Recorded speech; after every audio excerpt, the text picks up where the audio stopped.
Hi guys, welcome back to the Emporium and another board game unboxing. So we have the latest iteration of Warcry, the game of skirmish set in the Warhammer Age of Sigmar universe, and this is the Crypt of Blood starter set. So a few years ago, Games Workshop come out with their own version of the skirmish game, first edition. I think we've since had the second edition, and over the course of time they basically released a couple of these boxes. I bought into the original set, played a few games with Ali, my gaming mate and stuff, and my group, and like everything, you kind of fall out of touch. You know, Evercade has pretty much took over and retro gamers took over like my life, and I'm just recently, as of the start of this year, getting back into board and gaming and stuff, you know, board game, tabletop gaming, skirmish gaming. And the joy of these is that you get everything you need in one little box. It's a starter set, so you can build on it. Of course it is. You know, there is a business model there, but the content of this box is just enough for you and a friend, you and a partner, your spouse, whatever, to sit down one night, more so on a cold winter's night, and have a crack together. Okay, so there is the front cover of the box.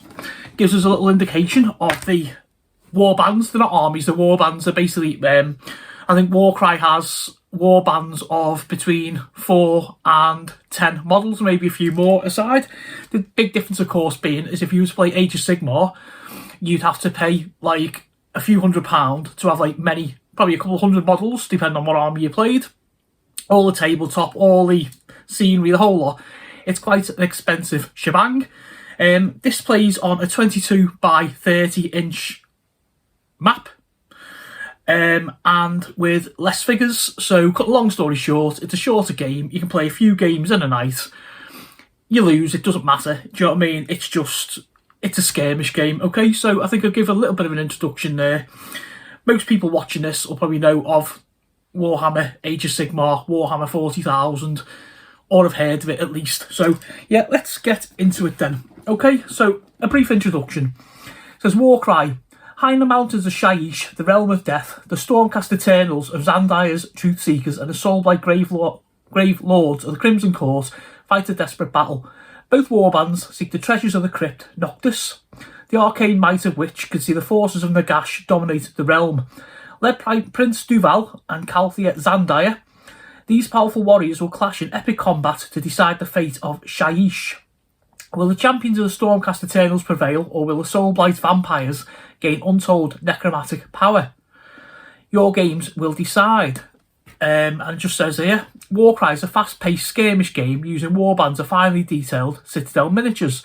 This starter set will teach you how to play using a series of tutorial battle plans focused on the struggle for the Crypt Noctis. It contains everything you need to get started with Warcry, including stunning terrain pieces, and 2 warbands, the glorious Stormcast Eternals of Xandire's Truth Seekers and the terrifying Soulblight vampires of the Crimson Court. Okay, so there's the back of the box to give you a little bit of an idea of what this game actually looks like there. So in the box, we should get a 72-page starter yearbook, a double-sided battlefield mat, which is paper by the way. I'll go into that later.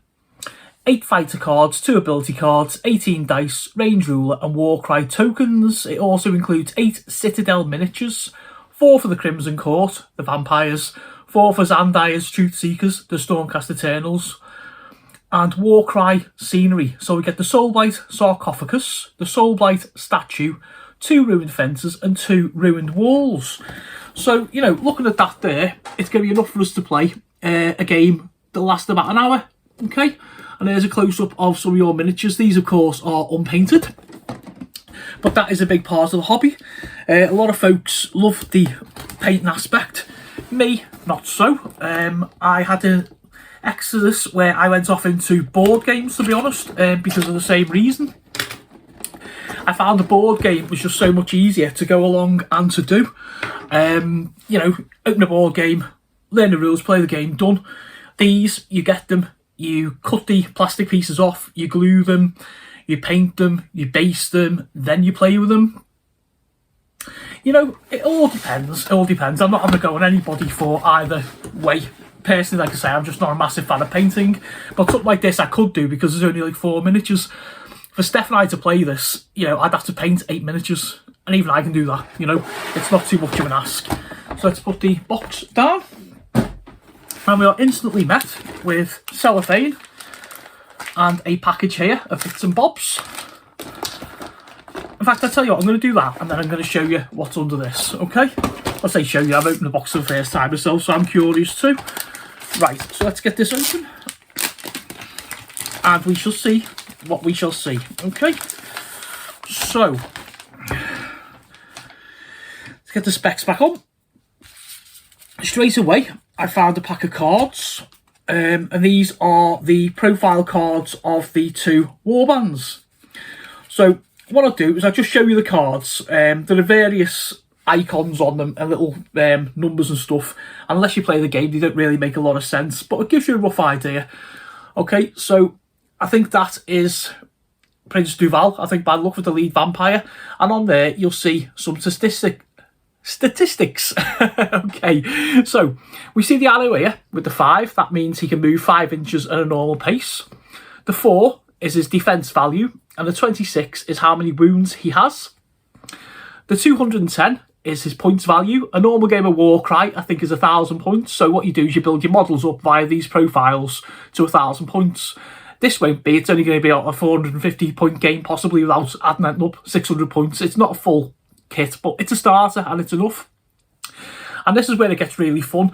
You know, you don't even have text on these things. You just learn the symbols. It's so easy. This is why I love Warcry. Okay, so there's a little profile here. Let's see if I can get this right first time. So this is obviously his melee weapon. We can see he's got hold of a big sword here. Okay, so the first one with the number 1 is the range. So you've got to be within 1 inch to strike. Makes sense. You've got to be close combat with a sword. 4 is the amount of dice that you roll to hit. 4 is the strength of the weapon. And the unique thing about Warcry is the wounds it causes 2 or 6. So what you'll do is you'll have a look at the strength of your weapon compared to the strength of your opponent's defence. And you get a figure, like normally a 4, 5 or a 6. So you roll your 4 dice, looking for say 4s. If you get them, you wound your opponent. There's no such thing like the big war games like defence rolls and save rolls and all this. I roll, I get them, I wound you. Now, the 2 figures there, the 2 and the 6. So the 2 is if I get just all 4s on my die roll. If I hit a 6, it's like an exploding 6. So it's basically, that's a critical hit. So I'll do 6 damage to you with that dice roll. So, you know, you can see there that potentially on 4 dice, if I rolled 4 6s, I'm doing 24 points of damage to you. That's your fighter out of action. You with me? Yeah? Okay, so I'll go over and show you the other cards quickly. Okay, I'm not sure the name of these characters, guys. I'm just showing you the cards for illustration values, but they all do have separate values. So some really lovely figures in there. I am actually looking forward to more so this guy painting, despite what I did say earlier. Then we go on to the Stormcast Eternals. A little bit of a different look. Different weapons, things like that. Okay, and just going back to what I was saying quickly, just to illustrate a point there where we have the melee weapon. This guy here has got a range weapon denoted by a bow and his melee weapon there. So if we look here now, between 3 and 15 is a number, so that's between 3 and 15 inches in range away from your opponent. And then we get the same, where we roll that amount of dice, that strength, and those numbers. So if I was up close attacking you, I'd be using the bottom profile. Ranged attack, I'd be using the top one. And again, they all have the same thing for different distances and all that kind of thing. And we also have sort of creatures involved in this. So again, he'd be like a nice little paint job. So that introduces who we're going to be playing as. We then have the 2 cards for the factions. Okay, now what's unique about these is there's a mechanic in the game. So you see these symbols at the back here. Okay, so it says double, double, double, triple, triple, and triple. Okay, so if you look at those there, just for a minute, even if you want to pause that. So what you do is at the start of the turn, you roll an amount of dice. And what you do is you keep hold of any of them that are doubles. So you might have 2 dice that have got 1s, 3 dice that have got 2s, like that. So you keep hold of any doubles and any triples. And during the game turn, if I'm attacking you, I can use one of those doubles to activate a superpower, which might get me like an extra attack you know, an extra move, a big powerful sweep and attack where I can move other people, all those sort of things. So, you know, straight away. And the Crimson Court, obviously, they've got their same type. The Crimson Court are vampires, so theirs are all sort of based around hunting and that kind of thing.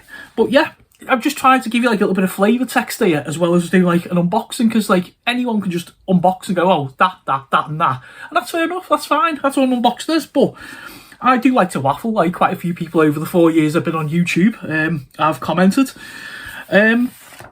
Okay, so we've got an instruction manual. Again, the artwork is lovely if you like this particular style there. And these are push fit miniatures. Okay, so you've got the booklet there just showing how you do them.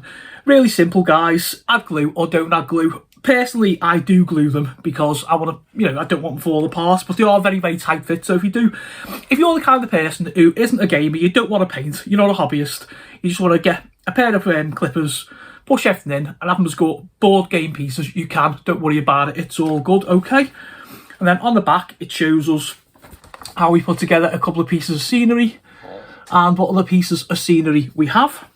So again, all very nice, all very user-friendly. And then we have we have a set of tokens, for various uses in the game, and a little range ruler as well. Obviously that just fell out there, let alone clips out. And then we have something to play on, which is basically our paper mat. Now, this is the contentious point that I said about earlier. The original Warcry box set had a cardboard, you know, a card gaming board, which is obviously more durable and stuff. I understand that this is coming at a cheaper price point, so, you know, you're cutting costs. They're not going to give us like a full board. I went out only last week and I bought one off eBay off a previous set for about 12 quid. So, you know, they're doable. But I mean, you know, if this is an occasional game with your mates come round for a couple of beers one night every couple of months or something, a paper mat will suffice. So, imagine the glare is quite horrible on that. These are double-sided. And there is the other side. So you've got like a dark sort of city type side. And you've got a nice sort of snowy side. That won't be getting used. As I say, I will be using the other board. We have a Crypt of Blood book, which I'll show in a minute. Now, going back to the box here, we have this little piece of card. Again, same lovely artwork on there. Acts as a divider. And then we get into the meat and tatties of it. We have three sprues. Sprues are, of course, the plastic frames for the models, okay? Let's have a look. So automatically, this looks like really nice so far. So we get a pack of dice. There's 3, 6, 9, 12, 15. There's 18 dice in there, just your standard 6-sided D6 dice. That's all you need, folks. And then we have the scenery sprue. And we have the 2 warband sprues. So what I'll do is I'll put this up close and I'll let you see the detail on these. So you just clip these off, and as I say, you want to paint them, you can paint them. If you don't want to, you know, they still suffice to be able to play with. You know, you still know what's what, where's where.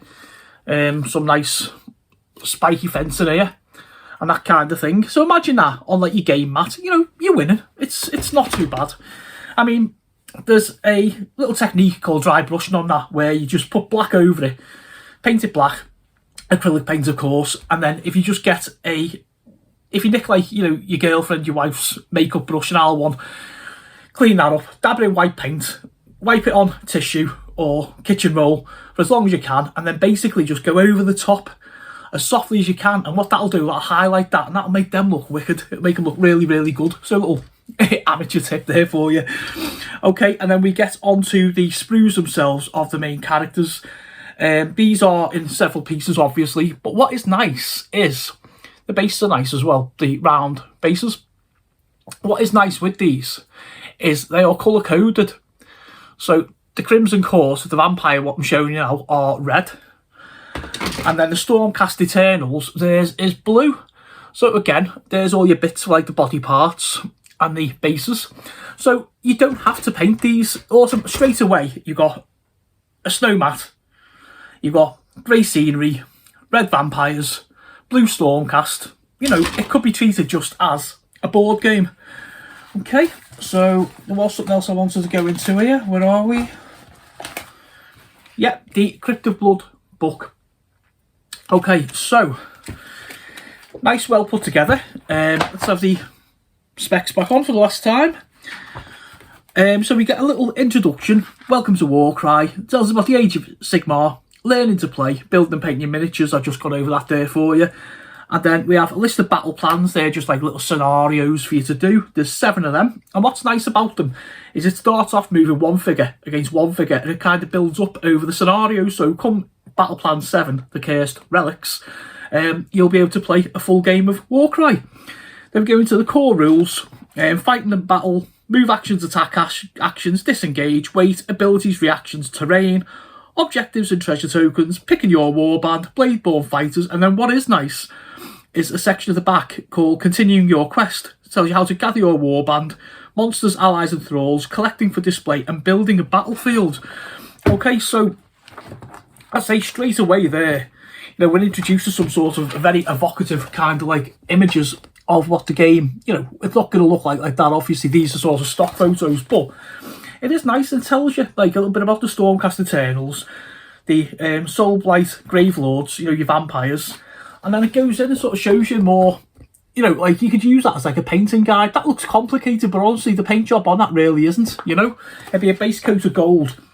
And then, you know, touch up all your blues and your hoods and stuff like that. And we have the same sort of thing there for the Crimson Court. So straight away, if you like, you know, vampires and stuff like that, you know, you're right at home. And I say the artwork's lovely. It tells you like a little bit of background on, say, Prince Duval there. And like, you know, all the other characters, so you can really get into this. You know, only being sort of 4 figures aside, you know, you can really get older, like the lore and the history there. Learning to play is just like what it says on the box. Building and painting your miniatures, so it sort of tells you about the clippers, that kind of thing, all your basic stuff. But you know, everyone's new sometimes, so it's actually fantastic. Then we go into battle. Oh, look at that for artwork! Oh my word! The one thing Games Workshop do where you can argue about their business plans or whatever their strategies is they do beautiful models, and that's an example of a battle plan there. So it shows you your layout, where everybody starts, how all the terrain's laid out, all that kind of thing. It tells you what your objectives are, and away you go. So I'm going to give you one example. Okay, Battle Plan 1, the introduction, the escape. In this battle, Luke's the Storm Rider will try to escape the furious Enias Curseborn, allowing us to show you how to move with your fighters. They will soar through the air, clamber over obstacles and plummet to the ground after leaping off walls. Okay, so, you know, there you go. So as we go along, different ones teach you how to fight, introduce different characters, show you the dice rolls, all that kind of stuff. And as I say, I've played before, you know, but this is lovely. It just strikes me as really, really, really user-friendly. Then we go into the core rules of Warcry, which is really nice. And it tells you about your moving, your attacking, your shooting, all that good stuff, taking wounds, all that type of thing. It tells you about your objective markers, your scenarios, picking your warband, and so continuing your quest. It basically tells us like to buy the core book, the Warcry Compendium, different tomes. It tells us details about different boxes that are now available for you to expand. So, you know, as I say, the Stormcast Eternals for a start there, I've actually got old Age of Sigmar models, which I can add to that. So within like 5 minutes, I've got a full warband where I can go and play with Ali tonight and, you know, have a full game. So yeah, it just sort of shows like what your warbands might look like when they've been expanded. I say, bear in mind, folks, like I said several times in this unboxing, this is like a starter set. And then it shows us some monsters and beasties that we can purchase and get involved with. And collected for display, and tell us a little bit about paints, brushes and all the hobby side if you so wish. I mean, there's going to be folks here who are going to, you know, come along and are going to buy this and they're just going to never play anything else again out the box. All the power to you. There are going to be folks who say, I love the game, I'm going to add to this warband and the vampires. Spot on. There might be other folks who turn around, have a look around and say, oh, I really like the look of that dwarven war band or that ogre or that orc warband or whatever takes your fancy. You might go along, buy that warband, paint it up, use what you've learned here, and there's your path into Warcry. So as I say, to me, this is good value for money. A nice starter entry point. You know, a nice little gift for someone. So I'm going to leave it there, folks. I really hope you've enjoyed this. Drop me your comments below. Have you played Warcry previous like I have? Are you thinking about picking this up, you know, to get into Warcry? What are you going to do if you pick it up? Are you going to just buy more figures to add to these warbands and stay with what you know? Or are you going to step outside the box, pardon the pun, and explore other warbands? All the good stuff below, okay? Keep it here, keep it at the Emporium, and I'll see you next time.